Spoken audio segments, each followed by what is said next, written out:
বাংলাদেশে আসার কথা ছিল আরও ২০ মেগাওয়াট বিদ্যুৎ, কিন্তু ভারতের অনুমোদন না মেলায় সেই বিদ্যুৎ আপাতত আটকে গেছে। ফলে ১৫ই জুন থেকে নেপাল বাংলাদেশে অতিরিক্ত বিদ্যুৎ সরবরাহ করতে পারছে না। আগের মতোই ৪০ মেগাওয়াট বিদ্যুৎই পাবে বাংলাদেশ। নেপালের কর্মকর্তাদের বরাত দিয়ে দেশের সংবাদ মাধ্যম জানিয়েছে, অতিরিক্ত ২০ মেগাওয়াট বিদ্যুৎ রপ্তানির জন্য ভারতকে আনুষ্ঠানিকভাবে অনুরোধ করা হয়েছিল।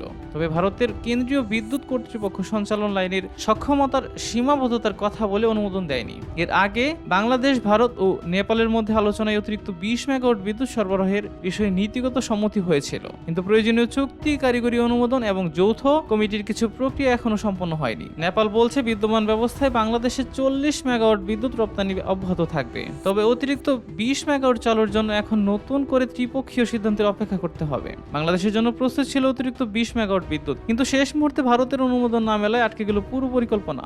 বিদ্যুৎ খাতে আঞ্চলিক সহযোগিতার আলোচনার মধ্যেই এই সিদ্ধান্ত বাংলাদেশের জন্য প্রত্যাশিত বিদ্যুৎ সরবরাহ বাড়ানোর পরিকল্পনায় সাময়িক ধাক্কা হিসেবে দেখা হচ্ছে। সাব্বির হোসেন হিরণ, দেশকাল নিউজ।